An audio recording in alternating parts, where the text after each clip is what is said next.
नमस्कार, मैं हूं प्रियंका और आप देख रहे हैं राष्ट्रीय जगत विजन न्यूज। छत्तीसगढ़ में शराब घोटाले की जांच दिन ब दिन तेज होती जा रही है और इसी कड़ी में पूर्व मुख्यमंत्री भूपेश बघेल के बेटे चैतन्य बघेल को आज एक और बड़ा झटका लगा है। रायपुर की अदालत ने चैतन्य को 5 दिन की ईडी रिमांड पर भेज दिया है। अब उन्हें 23 अगस्त को दोबारा कोर्ट में पेश किया जाएगा। आज रायपुर की अदालत में पेशी के दौरान ईडी ने चैतन्य बघेल की 5 दिन की रिमांड हासिल कर ली है। यानी अब चैतन्य से जांच एजेंसी और कड़ी पूछताछ करेगी। अब उन्हें 23 अगस्त को दोबारा कोर्ट में पेश किया जाएगा। आज भी सुरक्षा के कड़े इंतजामों के बीच चैतन्य बघेल को रायपुर सेंट्रल जेल से कोर्ट लाया गया। गौरतलब है कि ईडी शराब घोटाले में करोड़ों की गड़बड़ी और हवाला ट्रांजैक्शन की जांच कर रही है और इसी कड़ी में लगातार चैतन्य बघेल से पूछताछ की जा रही है। सर, ये दोनों पक्षों के बीच में बहस हुई है। आवेदन पेश किया था और उसकी जो बहस है वो आज हुई है और ईडी का ने कहा कि जो बीएनएस के तहत 187(3) जो नया कानून आया है उसके तहत ये है कि 40 दिन की अवधि के बीच में 15 दिन तक कस्टोडियल रिमांड ली जा सकती है टुकड़े टुकड़े में।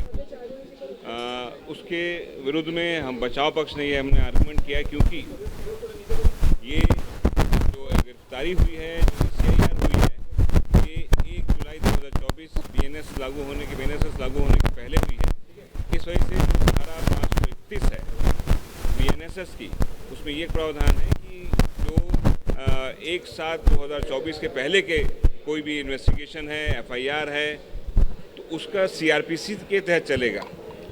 और उसके उपरांत माननीय न्यायालय ने दोनों पक्षों को सुनने के उपरांत करीब 23/8 तक के लिए कस्टोडियल रिमांड दी है और माननीय न्यायालय के आदेश के विरुद्ध जो है हम बचाव पक्ष जो है माननीय उच्च न्यायालय में कल ही एप्लीकेशन लगाने की विचार कर रहे हैं।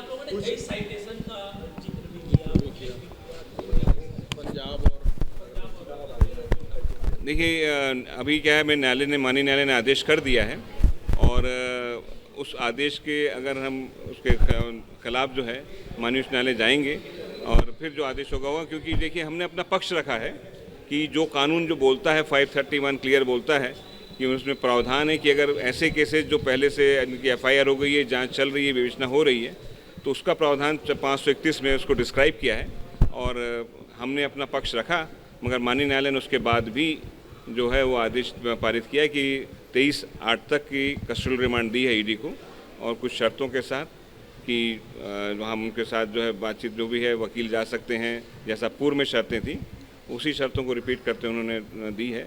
23 तारीख को उनको 23/8 को पुनः पेश करने की है और बाकी अब देखिए कि अब क्योंकि अगर हम आदेश से हम उसके खिलाफ हम जा रहे हैं, जो आदेश होगा माननीय उच्च न्यायालय में देखा जाएगा। सर, आवेदन जो ईडी की ओर से लगाया नहीं, वो ऐसा जब बहस के उपरांत जब आदेश के पारित होने के पूर्व कुछ दस्तावेज ईडी ने जैसे ECIR वगैरह जो है कब हुई थी, क्या हुई थी, ये दस्तावेज जारी के साथ पेश नहीं किए थे, तो माननीय न्यायालय ने उसको बोला कि उसको पेश करें, तो फिर बाद में उन्होंने मंगवा के उसको फिर न्यायालय में पेश किया है। फिलहाल इस खबर में इतना ही। देश प्रदेश के खबरों से अपडेटेड रहने के लिए हमारे चैनल को सब्सक्राइब करें और नए खबरों के नोटिफिकेशन के लिए बेल आइकॉन जरूर दबाएं। नमस्कार।